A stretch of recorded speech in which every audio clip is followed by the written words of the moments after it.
Hello friend, welcome to my channel. आज की इस वीडियो में हम लोग पढ़ेंगे बिहारी लाल जी के विषय में, जो कि एक रीति काल के प्रसिद्ध कवि हैं। इन्हें रीति सिद्ध कवि के नाम से जाना जाता है। ठीक है फ्रेंड्स, और आपको ये पता होना चाहिए कि रीति काल जो है इसे हम उत्तर मध्य काल के नाम से भी जानते हैं। और इसकी जो समय सीमा है वो है विक्रम संवत 1700 से लेकर विक्रम संवत 1900 तक मानी जाती है। ठीक है फ्रेंड्स, तो यहाँ पे हम पढ़ रहे हैं बिहारी लाल चौबे का भाग 1। और फ्रेंड्स, ये प्रश्न आपके ऑब्जेक्टिव के लिए बहुत ज़्यादा इम्पोर्टेंट है। रीतिकालीन कवियों में बिहारी को माना जाता है तो रीति सिद्ध माना जाता है। अगर हम रीतिबद्ध की बात करें तो रीतिबद्ध होते हैं केशव दास, और रीति मुक्त की बात करें तो रीति मुक्त घनानंद को माना गया है। ठीक है फ्रेंड्स, अब देखते हैं हम बिहारी लाल जी के विषय में। सबसे पहले तो इनका जो जन्म हुआ था वो हुआ था 1595 ईस्वी में। इनका निधन 1663 ईस्वी में हुआ था। जन्म स्थान कहाँ है इनका, तो ग्वालियर के पास बसुआ गोविंदपुर में इनका जन्म हुआ था। ठीक है फ्रेंड्स, उसके बाद देखते हैं इनके पिताजी का नाम। तो इनके पिताजी का नाम था केशव राय। उसके बाद देखते हैं इनके बचपन के विषय में। बचपन में बिहारी को संस्कृत, प्राकृत, ज्योतिष आदि के अध्ययन का सुयोग मिला। बिहारी लाल ने वृंदावन में निम्बार्क संप्रदाय में राधा कृष्ण भक्ति की दीक्षा ली। उसके बाद नेक्स्ट पॉइंट देखिए। 8 वर्ष की आयु में पिता ओरछा ले आए तथा बचपन बुंदेलखंड में बीता। यानी बिहारी लाल जी 8 वर्ष में ही ओरछा आ गए थे और उसके बाद उनका बचपन बुंदेलखंड में ही बीता। बिहारी लाल जी इस पे एक दोहा लिखते हैं। ये दोहा कुछ इस तरीके से है। जन्म ग्वालियर जानिए खंड बुंदेले बाल, तरुणाई आई सुधर मथुरा बसी ससुराल। यानी कि जन्म उनका ग्वालियर में हुआ था और बचपन उनका बुंदेलखंड में बीता, और जब तरुणाई आई यानी कि जब वो युवा अवस्था को प्राप्त हुए तो उनकी शादी हो गई और उनकी जो ससुराल थी वो मथुरा में थी। ठीक है, तो इसे कवि दोहा के माध्यम से कहते हैं। उसके बाद देखते हैं कि ये किस राजा के यहाँ दरबारी कवि थे। जयपुर नरेश मिर्जा राजा जयसिंह के दरबार में रहकर काव्य रचना करने लगे। यहाँ उन्हें पर्याप्त धन और यश मिला। ठीक है, ये भी आपको ऑब्जेक्टिव में पूछ देता है कि बिहारी लाल जी किस राजा के यहाँ रहते थे, तो आपको ये पता होना चाहिए। इसलिए आप इन सब चीज़ों को याद रखिएगा। ठीक है फ्रेंड्स, उसके बाद नेक्स्ट पॉइंट हम देखते हैं। 1635 ईस्वी में जब बिहारी अपने वृत्ति यानी वेतन लेने जयपुर दरबार में पहुँचे तो वहाँ मिर्जा राजा जयसिंह अपनी नवोढ़ा रानी के प्रेम में रत होकर राजकाज से विमुख हो चुके थे। तब बिहारी ने इतिहास प्रसिद्ध दोहा लिखा। नहीं पराग नहीं मधुर मधु नहीं विकास इहि काल, अली कली ही सो बंधियो आगे कौन हवाल। और ये दोहा जब मिर्जा राजा जयसिंह के पास पहुंचता है तो क्या होता है, अब देखते हैं हम अगले पॉइंट में। और फ्रेंड्स, इस दोहा को पढ़ने के बाद राजा जयसिंह की आंखें खुल गई और इन्होंने बिहारी को सम्मान के साथ अपने दरबार की शोभा बना लिया। वह दोहा था, ये तो मैंने आपको बता ही दिया। कहा जाता है कि राजा जयसिंह इनको प्रत्येक दोहे पर एक स्वर्ण मुद्रा पुरस्कार के रूप में दिया करते थे। और इस दोहा से जयसिंह तो प्रसन्न होते ही हैं, जो कि राजा थे, और साथ ही साथ जो रानी थी अनंत देवी चौहान, वो भी प्रसन्न हो जाती है। इस दोहे से प्रसन्न हो रानी अनंत देवी चौहान ने बिहारी को काली पहाड़ी नामक गांव जागीर में दिया तथा राजकुमार राम सिंह का शिक्षक नियुक्त कर दिया। यानी कि उन्होंने अपने राजकुमार का शिक्षक भी इन्हें ही नियुक्त कर दिया। ठीक है, उसके बाद अगले पॉइंट को देखिए। अगला पॉइंट है बिहारी आमेर में ही अस्थायी रूप से रहने लगे। उसके बाद हम अगले बिंदु को देखते हैं फ्रेंड्स। सत सही के कुल दोहे कितने हैं, तो 713 हैं, और कई स्थान पे आपको 719 भी लिखा मिलता है, इसलिए आपको दोनों ही याद रखना है। बिहारी सतसई गाहा सप्तशती हाल कवि एवं हितरंगिनी कृपा राम रचना पद्धति की रचना की। यानी कि बिहारी लाल जी की जो रचना है वो है बिहारी सतसई गाहा सप्तशती एवं हित तरंगिनी। ठीक है, ये सब इनकी रचना है।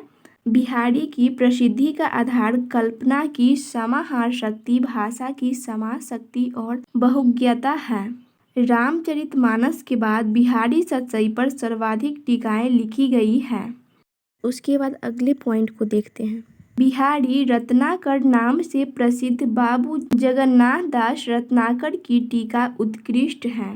उसके बाद अगला पॉइंट देखिए, बिहारी सतसई में प्रथम टीका कृष्ण कवि ने कवित्व व सवैये छंद में की है। उसके बाद नेक्स्ट पॉइंट, लल्लू दास मिश्र ने बिहारी सतसई पर लाल चंद्रिका नाम से टीका लिखी। और ये सभी प्रश्न जो यहाँ पे आपको बताया जा रहा है, जैसे कि लल्लू दास मिश्र ने बिहारी सतसई पर लाल चंद्रिका नाम से टीका लिखी, तो ये सब प्रश्न आपके ऑब्जेक्टिव के लिए इम्पोर्टेंट है, इसलिए इसे आप याद करते चलिएगा। और बिहारी मूलतः क्या थे, तो श्रृंगारिक कवि थे। अब देखते हैं हम नेक्स्ट पॉइंट, बिहारी लाल जी के विषय में नायिकाओं के रूप, सौंदर्य, पूर्वानुराग, मान, प्रवास आदि के चमत्कार पूर्ण चित्र उनके काव्य में है, इसलिए तो इन्हें श्रृंगारिक कवि कहा जाता है। नायक नायिका के संयोग श्रृंगार में बिहारी का मन अधिक रमा है। और इससे संबंधित एक दोहा देख लेते हैं, इत आवत चली जात उत चली छह सातक हाथ। दोहे के कारण बिहारी की नायिका को पेंडुलम की संज्ञा दी गई है। रामचंद्र शुक्ल ने पेंडुलम कहा है।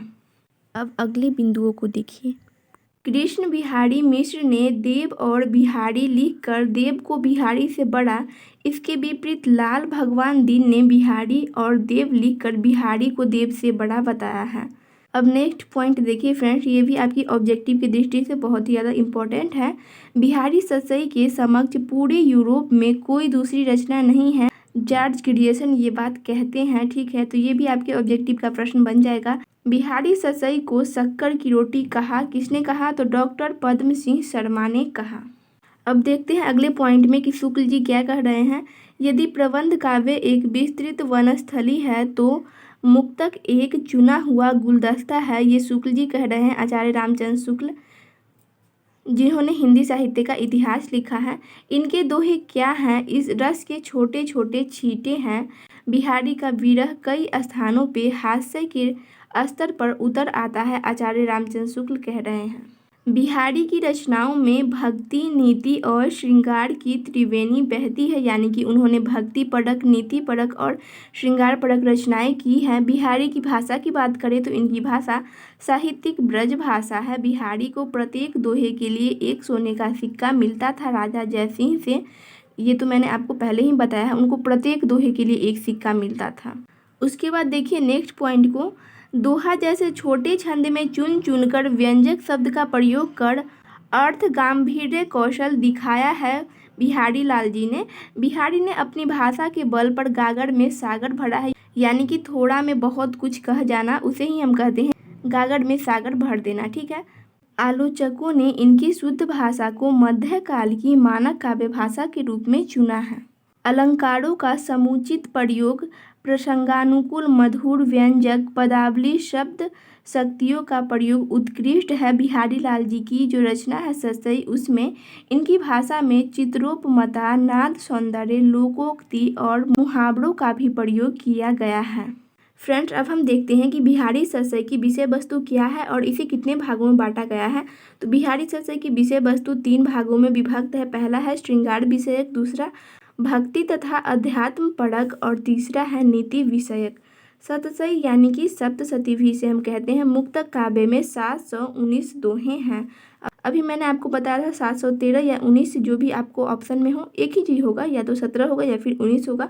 और ऑब्जेक्टिव टाइप के प्रश्न में ये पूछा जाता है, तो आपको जो भी होगा वो आप टिक कर सकते हैं, इसलिए आपको दोनों ही याद रखना है। उसके बाद बात करते हैं इनकी टीकाएँ के विषय में। तो टीकाएँ में सतसई पर अनेक कवियों एवं लेखकों ने टीकाएँ लिखी। कुल 54 टीकाएँ प्राप्त एवं अंतिम टीका रत्नाकर जी की है। सतसई जो इनका है बिहारी लाल जी का, उस पर बहुत सारे कवियों ने टीकाएँ लिखी हैं। ठीक है, ये भी आपको पता होना चाहिए कितने टीका की संख्या है, तो 54 यानी 54 इसकी संख्या है। उसके बाद हम देख लेते हैं बिहारी लाल जी की काव्यगत विशेषताएं। तो बिहारी लाल जी की जो प्रमुख काव्यगत विशेषता है वो है वर्णय विशेष, श्रृंगार रस, भक्ति भावना, नीति वर्णन, बहुज्ञता, प्रकृति चित्रण, भाषा, अलंकार, छंद और शैली। वर्णय विषय में अब हम देखते हैं तो बिहारी सतसई का वर्णय विषय विस्तार लिए हुए अनेक विषयों को इसमें समाहित किया गया है। उसके बाद दूसरे पॉइंट में हम हेडिंग डालेंगे श्रृंगार रस का एंड लिखेंगे श्रृंगार का संयोग व वियोग पक्ष हमें श्रृंगार रस में देखने को मिलता है। संयोग श्रृंगार हाव भाव व अनुभवों का सूक्ष्म वर्णन है, वहीं वियोग श्रृंगार अतिशोक्तिपूर्ण है। ठीक है, तो पहला हो गया हमारा वर्णय विषय, दूसरा हमारा श्रृंगार रस। ये प्रश्न आपका सब्जेक्टिव में पूछा जाता है, इसलिए ये इम्पोर्टेंट है, ठीक है। इसे आप नोट करते हुए चलिएगा। उसके बाद अगला जो आपको हेडिंग डालना है वो है भक्ति भावना का। मूलतः श्रृंगारी कवि यानी कि बिहारी लाल जी राधा कृष्ण के प्रति भक्ति को व्यक्त किया, यानी कि ये राधा और कृष्ण के प्रति अपनी भक्ति को व्यक्त करते हैं। उसके बाद अगला हेडिंग आपको डालना नीति वर्णन का, एंड लिखना है आपको बिहारी ससई में नीति विषयक दोहों को भी स्थान मिला है। ये दोहे बिहारी के तत्कालीन समाज के व्यवहार को व्यक्त करने की दृष्टि से परिचायक है। उसके बाद बहुज्ञता का हेडिंग डालना है, एंड आपको लिखना है ज्योतिष आयुर्वेद गणित विज्ञान आदि का ज्ञान, यानी बिहारी लाल जी को इन सभी विषयों का ज्ञान था। उसके बाद अगला हेडिंग आपको डालना है प्रकृति चित्रण का, एंड लिखना है षट ऋतुओं का सुंदर वर्णन किया। उसके बाद भाषा की बात करते हैं, तो इनकी जो भाषा है वो है साहित्यिक ब्रज भाषा, सूरदास की भाषा का विकसित रूप है। ये मुहावरों का प्रयोग किया है इन्होंने अपनी भाषा में। उसके बाद छंद की बात करें तो दोहा और सोठा दोहा छंद की प्रधानता देखने को हमें इनकी काव्य में मिलती है। बिहारी के दोहे समाज शैली के उत्कृष्ट उदाहरण हैं। उसके बाद हम देखते हैं अलंकार। तो अलंकार का हेडिंग आपको डालना है एंड लिखना है अनुप्रास यमक श्लेष अतिशयोक्ति अनुयोक्ति और सांग रूपक अलंकार इनके काव्य में हमें देखने को मिलता है। उसके बाद शैली का आपको हेडिंग डालना है एंड लिखना है माधुर्यपूर्ण व्यंजना प्रधान शैली श्रृंगार के दोहे में माधुर्य गुण से युक्त सरस शैली तथा नीति के दोहों में चमत्कारपूर्ण शैली दर्शन ज्योतिष गणित के दोहों में। तो शैली में आपको इतना ही लिखना है फ्रेंड। तो इस तरीके से आप बिहारी लाल जी की काव्यगत विशेषताएं लिख सकते हैं। और फ्रेंड्स नेक्स्ट वीडियो में हम लोग पढ़ेंगे मेरी भव बाधा हरो राधा नागरी सोई जा तन की झाई पड़े श्यामु हरित दूती होई। इस दोहा का अर्थ हम नेक्स्ट वीडियो में देखेंगे, ठीक है फ्रेंड्स। तो फ्रेंड्स ये सारे पॉइंट जो मैंने आपको अभी बताया है, ये सारे के सारे पॉइंट बहुत ही ज़्यादा इंपॉर्टेंट है आपके ऑब्जेक्टिव प्रश्न के लिए, और साथ ही साथ सब्जेक्टिव में भी ये आपको हेल्प करेगा बहुत ही जगहों पे लिखने के लिए, या फिर जीवन परिचय में भी ये आपको बहुत ज़्यादा इंपॉर्टेंट है, ठीक है। जीवन परिचय के लिए भी ये बहुत ही ज़्यादा इंपॉर्टेंट है, तो आप इसे अच्छे तरीके से याद कर लीजिएगा। तो फ्रेंड आज की इस वीडियो में इतना ही। वीडियो इन्फॉर्मेटिव लगी तो वीडियो को लाइक करें, अपने फ्रेंड के साथ शेयर करें, एंड चैनल पे पहली बार आए हैं तो चैनल को सब्सक्राइब कर लीजिए। Thanks for watching this video.